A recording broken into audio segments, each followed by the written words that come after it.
नमस्ते बच्चों। आज हम लोग ज्ञान सागर पाठ 11 शीर्षक उस रात की बात के प्रश्नोत्तर हल करेंगे। इस पाठ को आप पढ़ चुके हैं और जान भी चुके हैं। इससे मिलने वाली शिक्षा भी आप समझ चुके हैं। तो यह बात बिल्कुल सच है बेटा कि यदि हमारे समक्ष कभी कोई मदद मांगने के उद्देश्य से आए तो हमें यथासंभव उसकी मदद अवश्य करनी चाहिए, क्योंकि यह एक मानव धर्म है और हम एक मानव हैं, दूसरा भी मानव है, यही रिश्ता काफ़ी है। अतः ज़रूरतमंदों की यथा योग्य मदद करने की बात अवश्य मन में सोचनी चाहिए और वक्त पर करना भी चाहिए। ठीक है, अब इसके प्रश्नोत्तर आप सुनिए ज़रा ध्यान से। बुढ़िया के पैसे मांगने पर लेखक ने क्या समझा? तो बुढ़िया के पैसे मांगने पर लेखक ने यह समझा कि यह बुढ़िया कोई भीख मांगने वाली है और बेटे की बीमारी का बहाना बनाकर मेरे पास पैसे मांगने के उद्देश्य से आई है। वास्तव में यह ज़रूरतमंद नहीं है। ठीक है, रात में लेखक को डर क्यों लगने लगा? तो रात में लेखक को डर इसलिए लगने लगा क्योंकि वह शहर से लौटते वक्त एक जंगल में बियाबान स्थान पर खड़ा था, क्योंकि उसकी मोटरसाइकिल खराब हो गई थी। उसे चारों तरफ जंगली जानवरों का डर भी सता रहा था तथा चोर लुटेरे के आतंक की बात सोचकर भी वह थोड़ा भयभीत हो जा रहा था। अतः रात में लेखक को इन सब कारणों से डर लगने लगा। लेखक को अपने उस दिन के व्यवहार पर शर्मिंदा क्यों होना पड़ा? लेखक को अपने उस दिन के व्यवहार पर शर्मिंदा इसलिए होना पड़ा क्योंकि जब लेखक उस बुढ़िया के दरवाजे पर गया तो उसने उसकी भरपूर मदद की तथा उसका अतिथि सत्कार भी किया, परंतु वही बुढ़िया जब अपने बेटे की बीमारी की बात कहकर उससे कुछ मदद मांगने के लिए आई तो लेखक ने मदद करने से साफ इनकार कर दिया और उसे एक भिखमंगी समझकर उसकी उपेक्षा की। यही बात सोचकर लेखक को उस दिन के बात पर शर्मिंदा होना पड़ा। ठीक है, बुढ़िया के घर से लौटते समय लेखक ने क्या प्रण किया?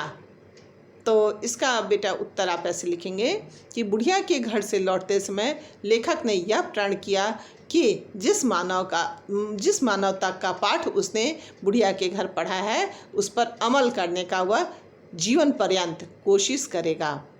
या फिर से आप सुनिए, बुढ़िया के घर से लौटते समय लेखक ने यह प्रण किया कि जैसे बुढ़िया ने और उसके परिवार ने उसकी मदद की, उन लोगों से उसने मानवता का पाठ पढ़ा, ठीक उसी प्रकार वह भी लोगों की मदद करेगा और कभी किसी को निराश नहीं करेगा। बुढ़िया के पढ़ाए मानवता के पाठ पर वह जीवन भर अमल करेगा। ठीक है, बुढ़िया के चरित्र की कोई 3 विशेषताएं लिखिए, आपके पाठ में है। तो बेटा बुढ़िया के चरित्र की तो अनेक विशेषताएं हैं, परंतु कुछ खास विशेषताओं में ये है कि वह बहुत दयालु थी। ज़रूरतमंदों की सहायता करना वह खूब जानती थी। वह पैसों के लालच में आकर किसी की मदद नहीं करती थी। वह अतिथि सत्कार भी करने में निपुण थी। स्वयं भूखे रहकर भी अतिथि को पेट भर खाना खिलाती थी। वह कभी मन में बदले की भावना नहीं रखती थी। तो इस प्रकार बेटा कई सारी विशेषताएं हैं, इनमें से आपको जो ठीक लगे आप कोई 3 विशेषताएं लिख लेंगे। बहुविकल्पी प्रश्नोत्तर आप इसके ज़रूर लिखेंगे। एक शब्द में उत्तर जैसे कि मैंने आपको बताया है, आप इसे लिखकर पूरा करेंगे और बातचीत के लिए भी मैं आपको बता रही हूँ। यह है तो बातचीत के लिए, मगर हमें आना चाहिए। तो बेटी द्वारा दिए जाने पर बुढ़िया ने बेटी द्वारा पैसे दिए जाने पर बुढ़िया ने क्या कहा? तो इसका उत्तर बेटा इस प्रकार होगा कि बेटी द्वारा पैसे दिए जाने पर बुढ़िया ने कहा कि मैं कोई भिखमंगी नहीं हूँ, मेरा बेटा बहुत बीमार है और अस्पताल में भर्ती है, उसके इलाज के लिए मुझे पैसे चाहिए। यदि आप मेरी सहायता करेंगे तो मैं उस पैसे को आपको निश्चित वापस कर दूंगी। इस समय मुझे पैसों की नितांत आवश्यकता है, अतः आप मेरी सहायता करें। ठीक है। लेखक की मोटरसाइकिल कहाँ खराब हो गई थी और किसने ठीक की? लेखक की मोटरसाइकिल जंगल के बीचों बीच एक बियाबान स्थान पर खराब हो गई थी। उसे बुढ़िया के बेटे ने एक मिस्त्री बुलाकर ठीक करवाया। ठीक है। तो इस प्रकार बेटा आप इसको पूरा करेंगे। एकमात्र सहारा मुहावरे का जो है आप किस प्रकार से प्रयोग कर सकते हैं? एकमात्र सहारा, तो मैं अपने माता पिता के लिए एकमात्र सहारा हूँ। और यह एक मुहावरा के रूप में है, जैसे बुढ़ापे की लाठी। तो बुढ़ापे की लाठी क्या हुआ कि मात्र एक सहारा। आप इससे भी वाक्य बना सकते हैं। ठीक है। और एकमात्र सहारा का यदि उचित मुहावरा आपको खोजने के लिए बोला जाए तो आप इसका बना सकते हैं बुढ़ापे की लाठी, जो मैंने आपको अभी बताया। अच्छा, सो जाना, जैसे उस दिन की बात सोचते सोचते पता नहीं कब सो गया, सो जाना। इससे क्या आप इसका क्या मुहावरा बनाएंगे? आँख लगना, ना जाने कब मेरी आँख लग गई, उस दिन बात करते करते ना जाने कब मेरी आँख लग गई। तो इस तरह से हम बना सकते हैं वाक्य।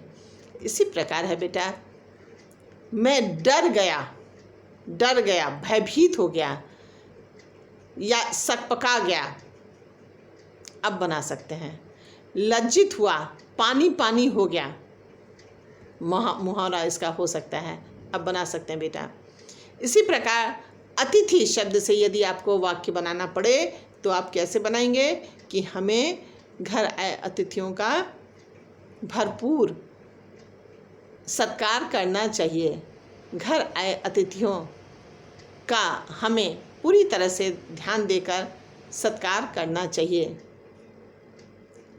अतिथि देवतुल्य होते हैं, अतः उनकी सहायता करना या उनका सत्कार करना हमारा धर्म है।